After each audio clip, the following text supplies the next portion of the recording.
الشيطان الرجيم بسم الله الرحمن الرحيم الحمد لله رب العالمين والصلاة والسلام على أشرف المرسلين سيدنا ونبينا وحبيبنا وشفيئنا ومولانا محمد الفاتح لما أغلق والخاتم لما سبق ناصر الحق بالحق والهادي إلى صراطك المستقيم وعلى آله حق قدره ومقداره العظيم سبحان ربك رب العزة عما يصفون وسلام على المرسلين والحمد لله رب العالمين. السلام عليكم ورحمة الله تعالى وبركاته. من داو كان كراتم نا رياض الصالحين.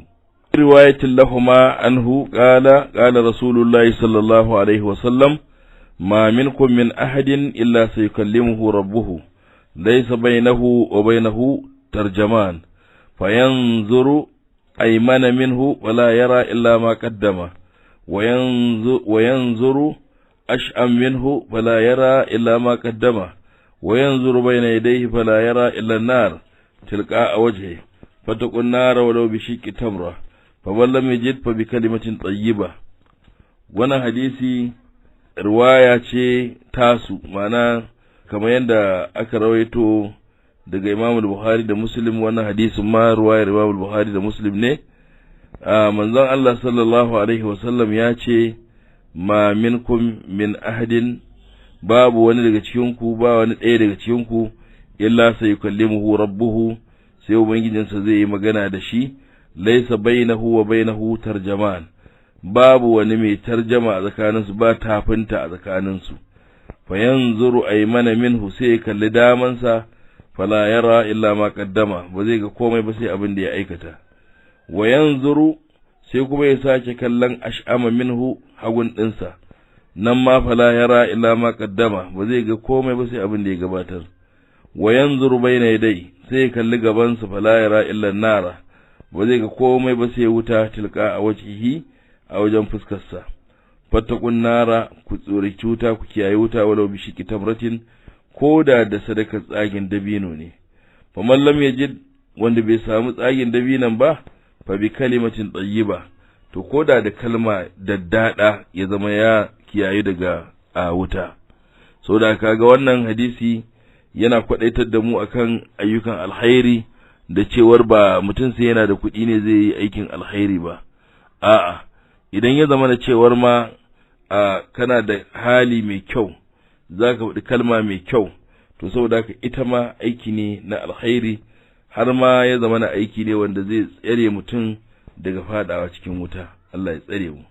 An Anasin radiyallahu anhu qala rasulullahi sallallahu alaihi wa sallam: inna Allah la yarda 'anil 'abdi an ya'kula al-aklata fa yahmaduhu 'alayha أو يشرب الشربة فيحمده عليها. رواه مسلم.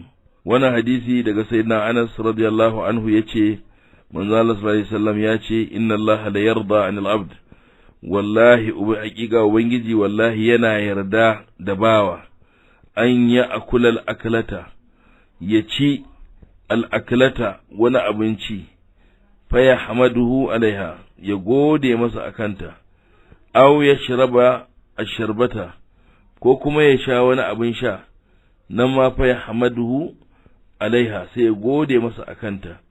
to ubangiji yana yarda da bawan da in ya ci wani abinci ko ya sha wani abin sha, sai ya gode wa Allah a bisa ciyar da shi din nan da yayi. ita al-aklatu din nan bi fathil hamza, al-aklatu ba ukulatu ba, aklatu yana nufin algadwa aw al-ashwa, ma'ana abincin da aka ci na safe ko kuma abincin da aka ci na dare. saboda duk sanda mutum ya ci abincin safe ko kuma ya ci da daddare, to ya gode wa Allah subhanahu wataala da ya azurta shi wannan abinci. Ana bi Musa radiyallahu anhu anin nabi sallallahu alaihi wasallam qala: ala kulli muslimin sadaqa. qala ara'aita in lam yajid, qala ya'malu bi yadayhi فينفع نفسه ويتصدق. قال أرأيت إن لم يستطع، قال يعين ذا الحاجة الملهوفة. قال أرأيت إن لم يستطع، قال يأمر بالمعروف أو الخير. قال أرأيت إن لم يفعل، قال yumsiku an sharri fa innaha sadaqatun muttafaqun alayh. Wannan hadisi an karbo daga Abi Musa al-Ash'ari yadda Allah tabbata gare shi, shi kuma ya karbo daga Annabi sallallahu alaihi wasallam ya ce, ala kulli muslimin sadaqa, akwai sadaka akan kowane musulmi. Qala, sai ce ara'aita illam yajid, to ba ni labari ma in bai samu ba fa ya zai yi, tunda cewar ala kulli muslim sadaqa, akwai sadaka wajibi ko kuma sadaka tana kan kowane musulmi, hakki ne akan kowane musulmi ya sadaka. Sai ce to ka gaya min man, ka bani labari, illam yajid, in mutum bai samu abin da zai sadaka da shi ba fa ya rasulullah. Shikenan manzo Allah sallallahu alaihi wasallama yace ya amalu bi yadayhi, yayi aiki da hannayensa, saboda haka in yi aiki da hannayensa fa yanfa'u nafsahu, sai ya amfanar da kansa, in ya amfanar da kansa wa ya tasaddaq, sai ya sadaka da abin da ya samu. Kada yace ara'aita illam yastadi, ba ni labari ya manzon Allah idan ba shi da ikon da zai aiki da hannayen nasa fa. Kala, sai yace yu'inu zal haja al malhuf, to ya taimaki wanda yake cikin bukata, mutumin da yake mabocin bukata to ya taimaka masa. Kala yace ara'aita illam yastadi, ya rasulullahi ba ni labari in bai samu iko ba fa. Kala ya amur bil ma'ruf aw al khair, to yayi umarni da alkhairi, yayi umarni da abin da yake mai kyau a shari'a, sanannen abu a shari'a, to yayi umarnin a yi shi.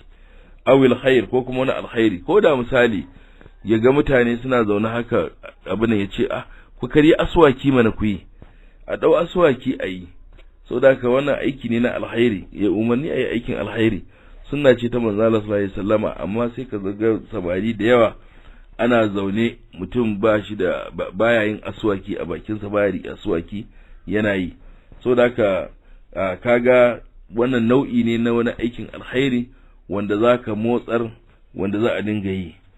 Kada yace ara'aita illam yaf'al, mani labari mana in bai aikata hakan ba fa. Kada yace yumsiku ani shar, shi din ya kame gaban sharri, kada ya kowa sharri, bai bada wani abun ba, bai taimaki mai bukata ba, bai yi umarni da aikin alkhairi ba, duk bai samu damar wannan ba, to ya kame hannunsa gaban sharri, ya kame kansa kada ya yi wani sharri. Fa innaha sadaqatun, kamewa da yayi din nan to ita kanta sadaka ce. Muttafaqun alai, wannan hadisi Imam al-Bukhari da Muslim sune suka rawaice shi. Babun fil iktisadi fil ibada, wannan babi kenan cikin iktisadi a cikin ibada. Qala Allah ta'ala, aha ma anzalna alayka al-Qur'ana litashqa, wa qala ta'ala yuridu Allah bikum al-yusra wa la yuridu bikum al-usra. وعن عائشة رضي الله عنها أن النبي صلى الله عليه وسلم دخل عليها وعندها امرأة، قال من هذه؟ قالت هذه فلانة تذكر من صلاتها. قال مح عليكم بما تطيقون، فوالله لا يمل الله حتى تملوا، وكان أحب الدين إليه ما داوم صاحبه عليه. متفق عليه. Wannan hadisi an karɓo daga sayyidina Aisha yadda Allah tabbata gare ta, cewa manzon Allah sallallahu alaihi wasallam ya shiga wajenta, to tare da ita akwai wata mata. Manzon Allah sallallahu alaihi wasallama yace wace ce wannan? Sai ta ce wannan wance ce. Sai ta ambata irin sallar da take yi. Sai ya ce ma alaikum bima tudiqun. Ma dinnan kalma ce ta hani da kuma tsoratarwa, kama a ce kul, a ce kul, bana wannan abin da kake din nan alaikum bima tudiqun, ina horon ku da abin da kuke da ikon yin sa. Amma yanda kika faɗi sallan nan tata, misali manzo Allah yana nuna yanda take yin sallan nan yayi yawa, abin da take yi ba za ta iya dorewa akai kullun ta yi ba. Sai ce fa wallahi la yamallu Allahu ata tamallu, wallahi ubangiji baya kosa sai kun kosa. Wa kana ahabbu ad-dini ilayhi ma da wa masahibu alai, kuma ya kasance mafi san addini a wajensa abinda mai shi ya dawama yana yi yau da kullun. To a addini abinda ubangiji yake so kenan subhanahu wataala. wannan ma hadisi Imam al-Bukhari da Muslim sun suka rawaice shi. Wa an Anas radiyallahu anhu qala jaa salasatu rahadin ila biyut azwajin nabi sallallahu alaihi wasallam yas'aluna an ibadati an-nabi sallallahu alaihi wasallam falamma ukhbiru ka'annahum taqaluhu wa qalu ayna nahnu من النبي صلى الله عليه وسلم قد غفر له ما تقدم من ذنبه وما تأخر. قال أحدهم أما أنا فأصلي الليل أبدا، وقال الآخر وأنا أصوم الدهر ولا أفطر، وقال الآخر وأنا أعتزل النساء فلا أتزوج أبدا. فجاء رسول الله صلى الله عليه وسلم إليهم فقال أنتم الذين قلتم كذا وكذا، أما والله إني لأخشاكم لله وأتقاكم له، لكني أصوم وأفطر وأصلي وأرقد وأتزوج النساء، فمن رغب عن سنتي فليس مني. متفق عليه. wannan hadisi daga sayyidina Anas da Allah tabbata gare shi yace wasu dangi guda hudu sun zo zuwa gidan Annabi sallallahu alaihi wasallam, sun zo gidajen manzon Allah sallallahu alaihi wasallama, ko wasu manyan mutane sun zo gidan manzon Allah sallallahu alaihi wasallam su uku. Yas'aluna, suna yin tambaya an ibadatin Nabi sallallahu alaihi wasallam, cewar yaya ibadar manzon Allah sallallahu alaihi wasallama take. Falamma ukhbiru, yayin da aka ba su labari, ka annahum taqalluha, kai ka ce su sun kankanta ta, ai addauha qalilatan, sun kidaya ta cewar ta yi kankanta. Ka annahum taqalauha, kai ka ce su sun karanta ta cewar aikin wannan yayi kadan. Taqalla, ana cewa taqalla ya karanta abu kenan. Taqallahu ya karanta yi, ko taqallauha sun karanta ta, ko kace taqalluha sun karanta ta kenan, sun ga kankantarta.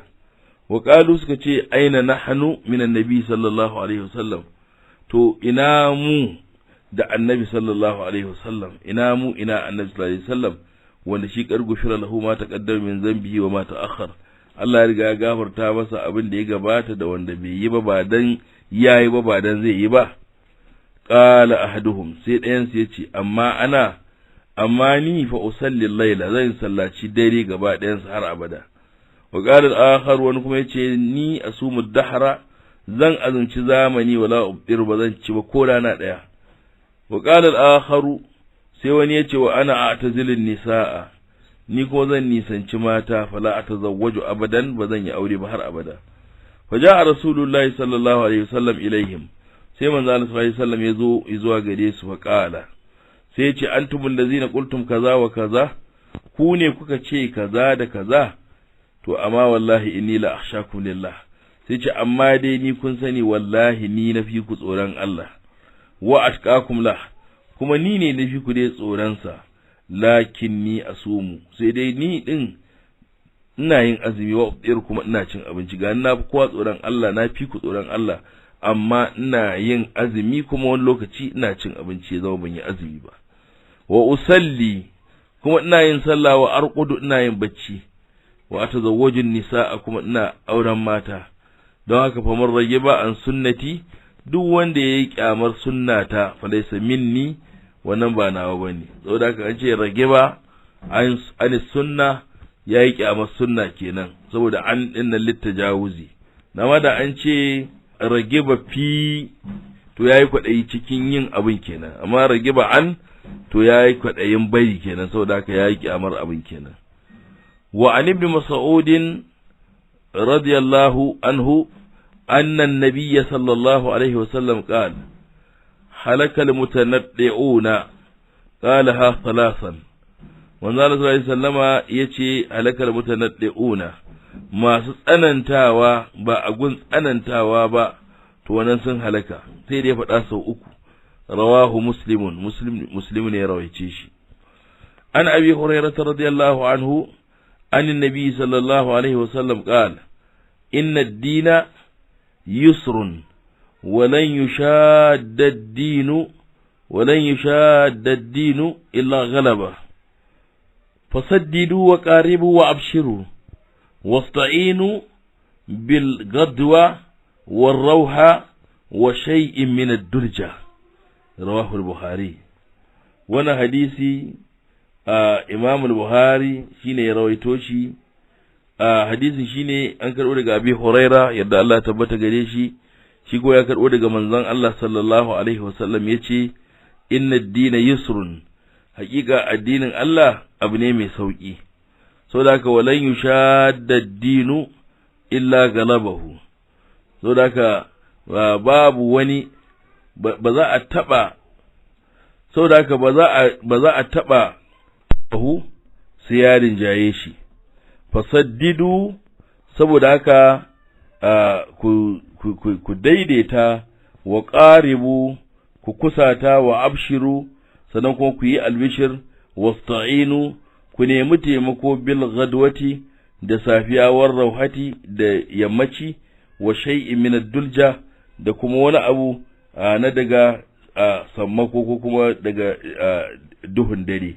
Wa fi riwayatin lahu, a wata riwayar saddidu wa qaribu waqdu wa ruhu wa shay'un min ad-dulja alƙasda tablugu, yake cewa ku daidaita, ku yi abu wanda yake abu na tsaka-tsaki, ku daidaita shi, sannan wa ƙaribu, sannan kuma ku kusata abin da zai yiwu, sannan waqdu ku yi abu da wurwuri sammako, wa ruhu sannan kuma ku yi abu wanda yake da yammaci, saboda shay'un min ad-dulja da kuma wani abu na daga sammako ko kuma daga ɗan duhu saboda haka alƙasda ku yi abu a takaice a tsanance a tsakaice ku yi abu a tsaki tablugu kwa isa inda kuke so ku kai din.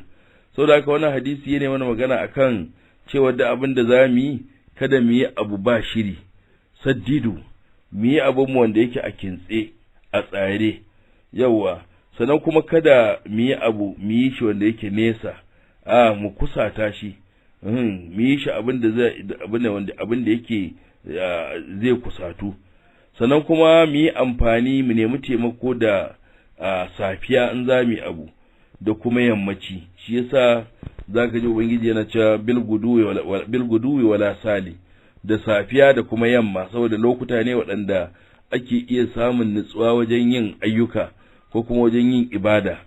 Sannan kuma shay'un min ad-dulja, sannan kuma a nemi taimako da wani abin na daga abin da ya shafi sammako, in za a yi abu a yi shi cikin sammako ko kuma a yi shi da ɗan duhu, saboda haka zai zama na cewar an yi shi ba tare da an riga an sha wahala ko an gaji ba, kuma za a yi shi a yanda yawan mutane ba zai hana ka yin abin ba, ko yawan masu sallama.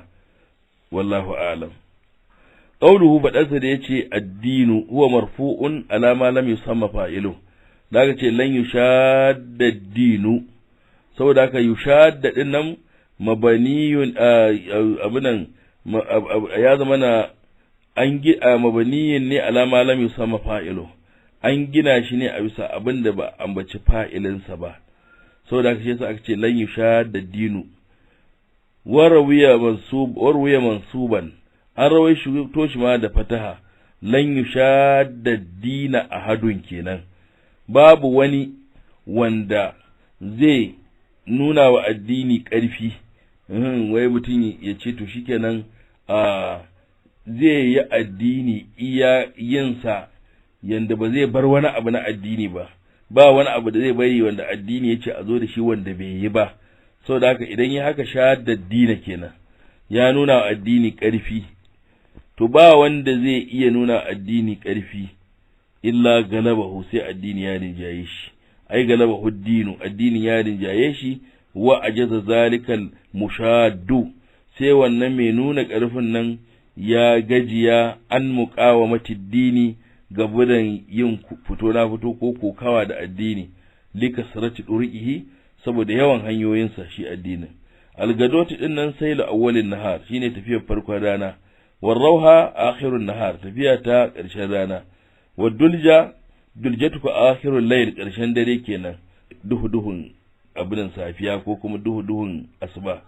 Wa hadha wannan isti'ara ce wa tamsilun, sannan kuma misali ne, wa ma'anahu ma'anarsa ista'inu ala da'atillahi azza wa jalla, ku nemi taimako a bisa bin Allah azza wa jalla bil a'mal da ayyuka fi waqti nishadikum cikin lokacin ku na nishadi, wa faragi qulubikum da kuma zakatan ku sanda take da faraga ba komai a zuciyarku, ba ku fara samun rigima ta yara ba fara samun fitinar matan cikin gida ba fara samun shari'u na mutane a waje ba, saboda haka sannan zuciyarku tana farik yaisu tastazilluna ibada, ta inda za ku dinga jin daɗin ibada da kuke yi, wala tas'amuna ba za ku dinga kosawa ba, wa tablughuna maqsudakum yanda za ku kai abin da kuke nufi, kama annal musafir alhaziqa, kama yanda matafiyi haziki yasiru fi hadhihi alawqat,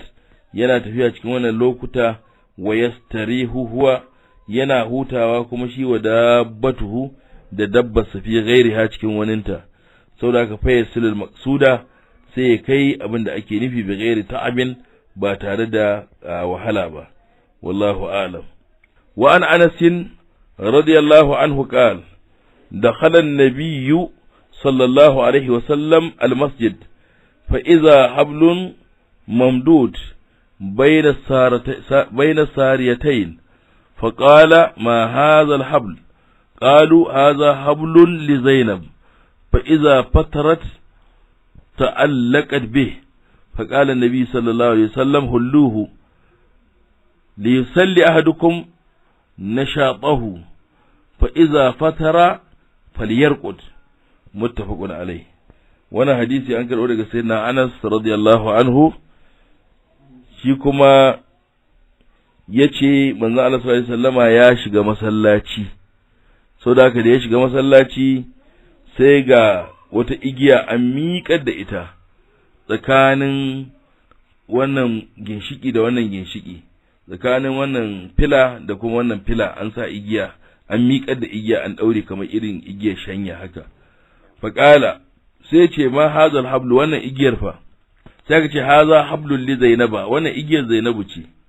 Fa iza fatarat, idan ya zama da cewar ta samu kasala ta yanke gaburan iya tsayawa, to shikenan ta allaka bihi, sai ta jingina da igiyar, kamar ba za ta iya tsayawa ba sai ta jingina da igiyar saboda ta taimaka mata wajen tsayawar, saboda haka in ta jingina sanda za ta yi ruku'u kuma to shikenan sai ta yi ruku'u.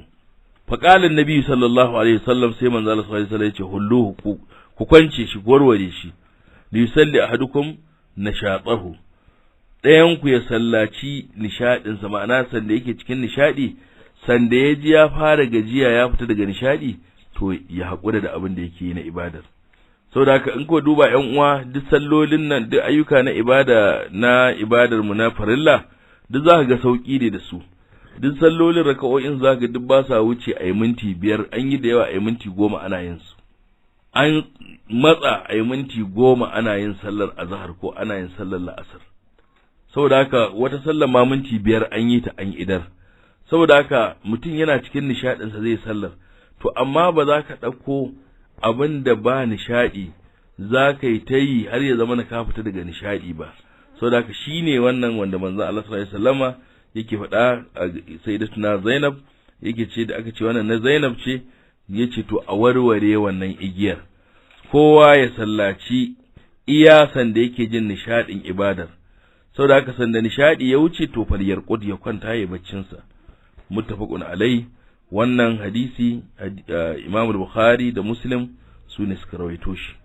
Wa an Aisha radhiyallahu anha, to sadaqar Rasulul Karim. Yan uwa za mu dakata anan, muna fatan abin da muka karanta daidai Allah ya ba mu ladan sa, wanda muka yi kuskure Allah ya yafe mana, Allah ya kiyaye mu, ya kiyaye mana imanin mu, albarkacin Annabi sallallahu alaihi wasallam. وصلى الله على سيدنا محمد وعلى آله وصحبه وسلم تسليما. سبحان ربك رب العزة عما يصفون وسلام على المرسلين والحمد لله.